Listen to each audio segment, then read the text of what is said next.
We only play on the 23rd, so there's obviously going to be still a lot of talks until then. And yes, we are still looking to make it into that Premier League top four with Manchester United.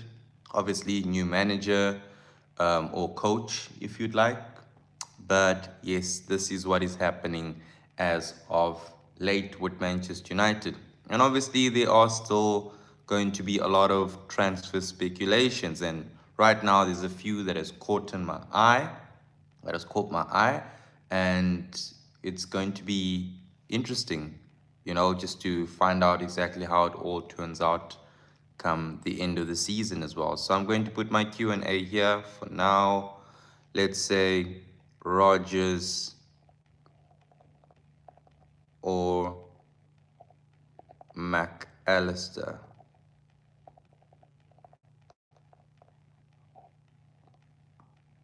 All right, and I want to hear from you guys what your thoughts are, because there have been rumors. One of them, Rogers, the other, McAllister.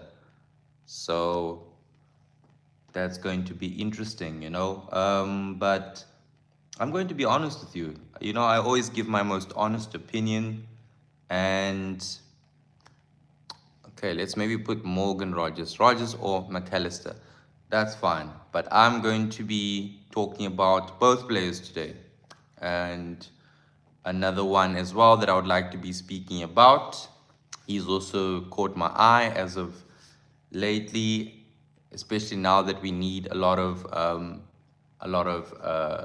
sort of signings, I would say, with Manchester United. A lot of new recruitments. But for now, Rogers or McAllister. We're going to start off with Alexis McAllister. You know, he's the one that's going around right now. Rumors are circulating that he would like to be leaving Liverpool. So he's leaving Liverpool at the end of the season. And these are just rumors for now, but we don't know if that's exactly what Liverpool are going to do. Will they be letting go of a player like Alexis McAllister? Only 27 years of age. Adelaide, hi, good to hear from you, mate. Welcome to the live. And yes, we are talking some speculations that are happening right now around with an Old Trafford. So, Alexis McAllister from a rival club, would he be keen on joining Manchester United? Because we know that things aren't working with him now at Liverpool. So I'm wondering if that would ever happen. And would Manchester United actually be keen on signing Alexis McAllister? We have heard that he would also uh, like to be playing in La Liga as well. You'd like to be going back to Spain one day and playing in La Liga. So I don't know if that would happen, whereas he joins Manchester United, because in 2023, before moving to Liverpool, Alexis McAllister rejected Manchester United because he obviously wanted to go win trophies. And at the time, Liverpool were winning trophies. So from Brighton, he decided that this is the destination that I'm willing to go to. And that's what happened. That is what happened. He left, rejected Manchester United, and went to winning trophies at Liverpool. I think it's the Champions League, the Premier League, and that was with Jurgen Klopp. So now he just seems like he has fallen out with Liverpool, and there are obviously rumors that Manchester United would be interested. We know what player McAllister is. Um, very, very versatile. So he can play as an 8, he can play as a 10, and his work rate is immense. He's got a lot of work rate in him, and he's a great player in his prime, I would say. Just at the moment, he's not being the player that he's always been with Liverpool. So he's dropped a lot in form, and he's just finding it hard to find, that sort of feat once again. But let's see what happens, come the end of the season. Will he be staying? Will Liverpool keep him for another season?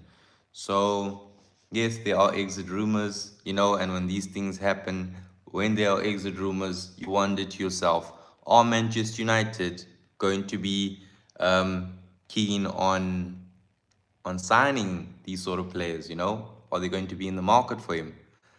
So it's going to be interesting. It's going to be interesting. I really hope that we can take a look at that, because when you have these sort of players, you got to actually have a look, you know, at their availability. Will they be keen on joining the club? As well as obviously the price fair. We don't want to be signing McAllister for an overpriced fee. So that would be unnecessary, especially when we are trying to sign players in certain positions. So McAllister will be good for a squad rotation, I would say, or maybe even to compete with the Kobe Minu. So there are a lot of options, and we just have to consider that. We have to consider the options come the end of the season. Obviously, we need to make sure that we are sort of working in the areas that we lack. We're having Casemiro leave. Would signing McAllister be a good addition to Manchester United? So that's what's got to happen. Honestly, I did like McAllister before joining Liverpool. So from Brighton, I was already a fan, and I was really upset when he joined Liverpool. But we've always had the likes of Bruno Fernandes, and I feel like McAllister's best position would come as a 10 or even an 8. So yes, there are options that we need to look at. So moving on, we are going to go to the next one. That's McAllister for you. And the move would obviously depend a lot on Champions League. Can Manchester United get Champions League? If we get Champions League, are we going to be attracting players like McAllister? Because that's the sort of level that these players would like to be playing at. You know, so we got to consider that. And I'm interested, like I said, I'm interested to see how this sort of rumor escalates, with Manchester United. And then moving over to obviously Morgan Rogers, and I'm hearing that he's open to joining Liverpool. I'm thinking, would this be the sort of monopoly deal that we are going to be seeing, with McAllister leaving Liverpool and Morgan Rogers joining? Because I'm also hearing that obviously both parties are open to the deal. Morgan Rogers joining Liverpool. And I'm hearing that Morgan Rogers has already sort of rejected that move to Germany, because Bayern are interested in signing Morgan Rogers, with obviously Vincent Company being a huge fan of Morgan Rogers. So he doesn't want to go and play in the Bundesliga. He wants to stay and fight to play in the Premier League. So I think for him, quality player, only 23 years of age. So he just won the PFA award. When was it? Last season. So he should be staying. He should be staying, fighting for a spot in one of the big top six clubs. Even if it's Liverpool or a United. But it would really hurt me seeing him go to a Liverpool. You know, but like I said, there's a lot of competition right now, especially in that position where Morgan Rogers plays. It's similar to the whole Cole Palmer deal. I wouldn't really just bring Cole Palmer into Manchester United because there's a Bruno Fernandes playing in that position.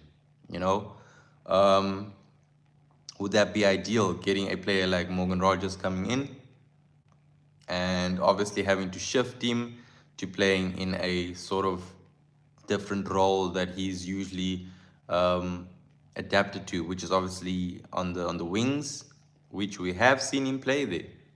He's done that quite often for Aston Villa and Unai Emery, so he can play on the wings. Would we get him to go out there and compete with the likes of Matheus Cunha, but I don't see Morgan Rogers as being a rotational player. He needs to start. He needs to go to a club where he starts, So I'm looking at Manchester United supporters here, obviously calling out for the signature since he sort of wants to leave Aston Villa, especially if they don't make it to the Champions League. He's already considered leaving and moving elsewhere. So it's either he goes to a Liverpool or he just decides to maybe even stay at Aston Villa, depending on their circumstances, of course.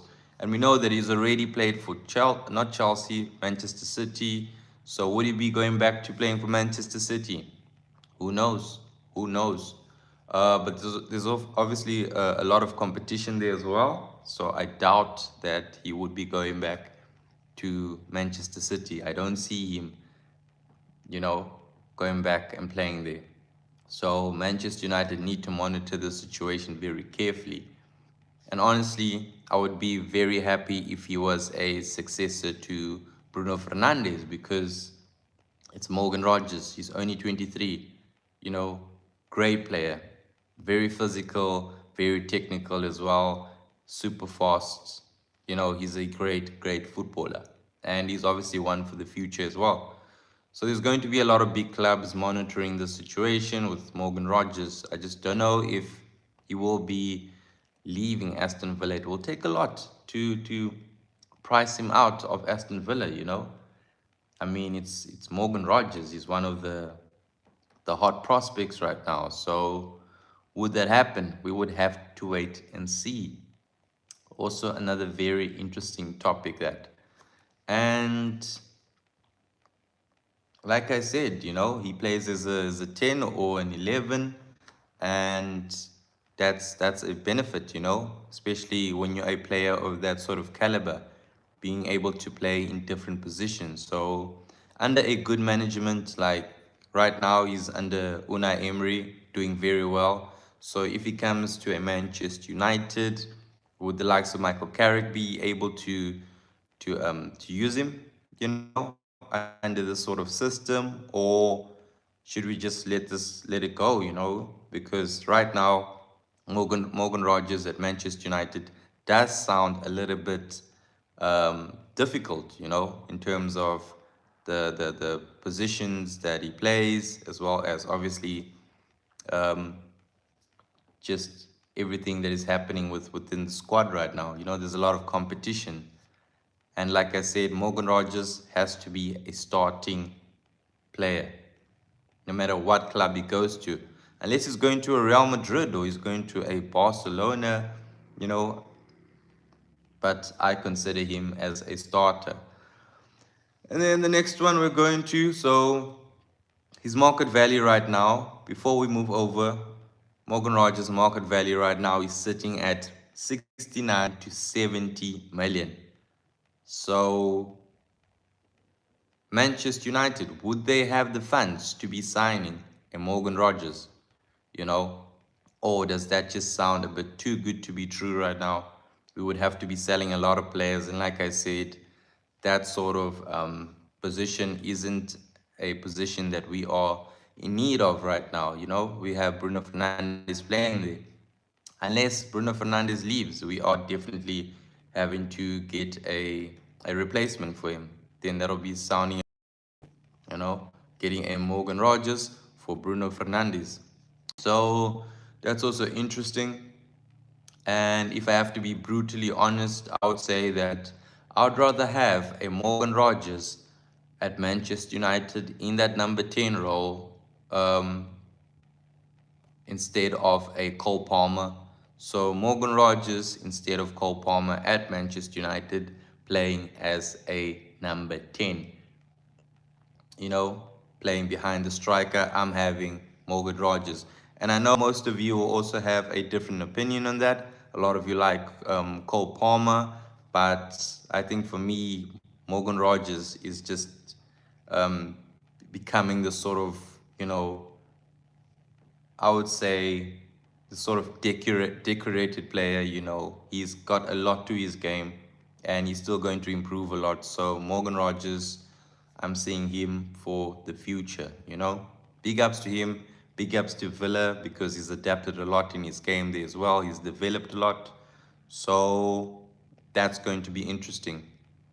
That's going to be very, very interesting. And whoever lands Morgan Rogers next, big ups to you, mate, because wow, what a player. Fantastic footballer.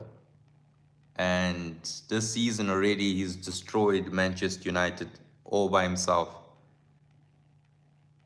That's the thing with Morgan Rogers. He's capable of winning games all on his own. Um, Amy says, bro, we drew with West Ham.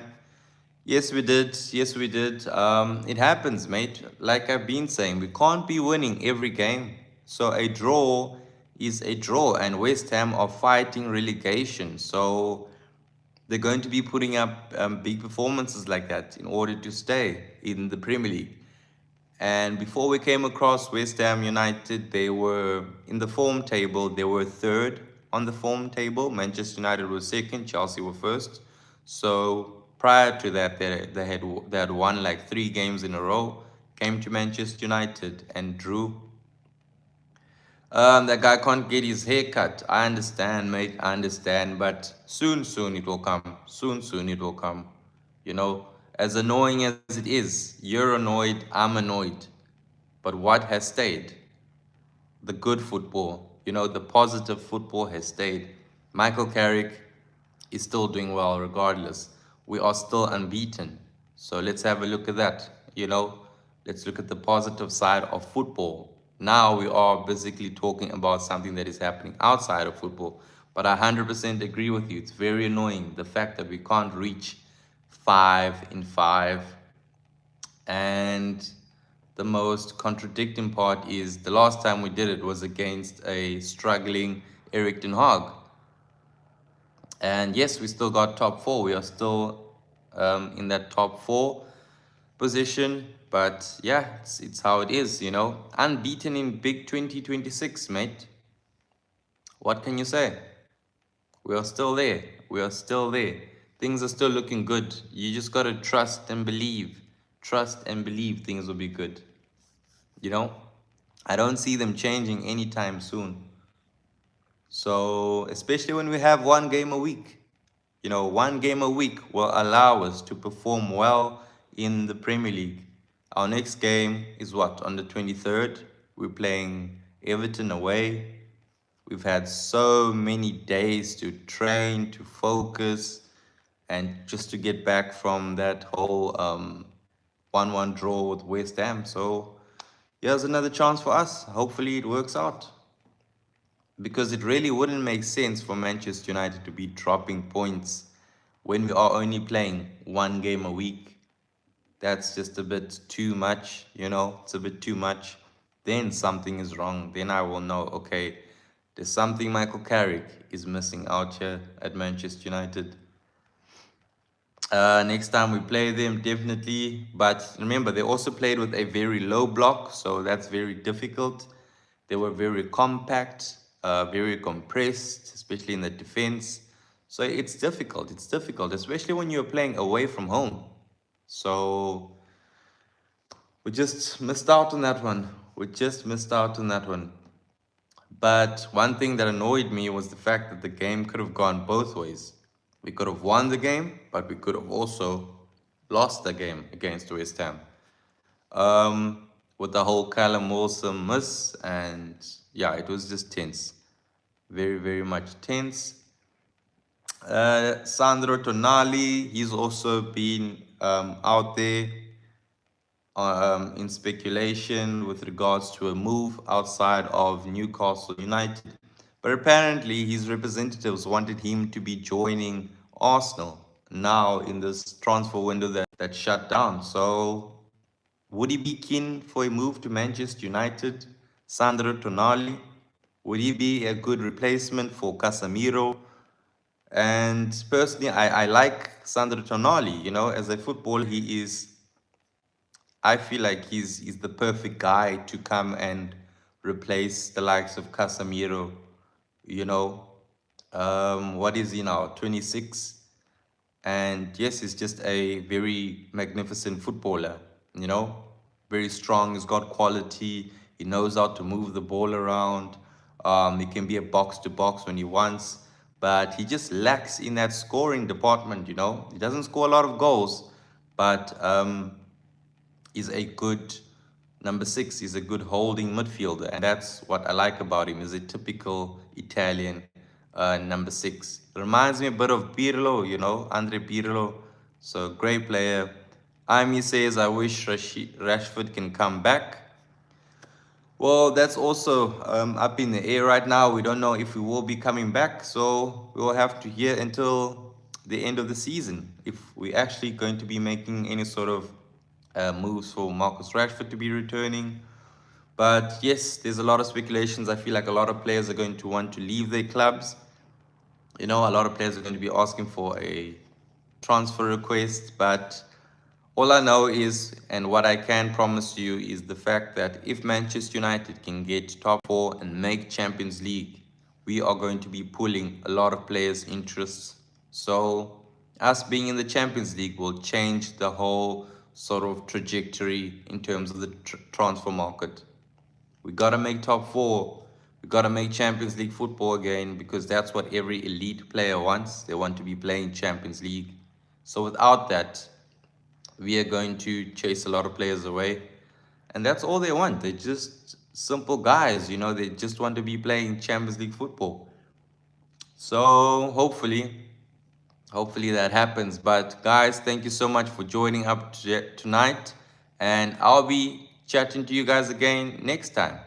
And obviously, I'm live every day of the week.